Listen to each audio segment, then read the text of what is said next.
Hello guys, good morning. હવે આપણે જઈએ છીએ કામ ઉપર. એટલે આપણો કાળો ઘોડો ભાગે છે. આપણે કામ પર પહોંચીને મળીએ ભલે. મારા ચેનલ પર બન્યા રહેવું. આવી ગયા છીએ ભાઈ. હવે ઉપર જઈને કરી નાખીએ પંચ. હા, કેવા લાગી છે કહેજો ભલે કમેન્ટમાં. કેવા લાગી ભાઈ. હવે મને આ એક્સેસ એક જગ્યા પહોંચાડવા જવાની છે. આપણે જઈએ છીએ આ એક્સેસ એક જગ્યા પહોંચાડવા. જેની છે એના ઘરે રાખી આવીએ એક્સેસ.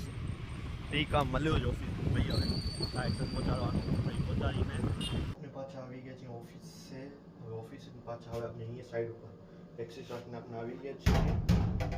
હવે જઈએ આપણે સાઈડ ઉપર. જો ત્યાં મને ટાઈમ મળ્યો તો ત્યાં વિડીયો ઉતારીશ ને પછી મળશું આપણે હવે ડાયરેક્ટ ટ્રેકમાં. ઓકે, પાછા આપણે આવી ગયા છીએ સાઈડ ઉપર જે આપણે ઓફિસનું કામ મળ્યું હતું એ. હવે આપણે હું સાઈડ છીએ અત્યારે કોઈ કારીગર વર્ક નથી કરતું. અત્યારે બધા આજે છૂટી ઉપર છે તો આપણે સાઈડ જોવા આવ્યા હતા, એનું અપડેટ લેવા આવ્યા હતા. હવે અપડેટ લઈ લીધું છે અને હવે જઈએ છીએ આપણે ઘરે જમવા. તો મળીએ બ્રેક પછી. હવે ત્યાં તો બ્રેક થયો પૂરો અને આપણે જઈએ છીએ પાછા ઓન ડ્યુટી કામ ઉપર. ઠીક છે, તો આપણે મળીએ હવે બ્રેક પછી સાંજે. હેલો ગાઈસ, હવે વાગી ગયા છે 7 અને આપણી થઈ ગઈ છે રજા. તો હવે આપણે જઈએ ઘરે.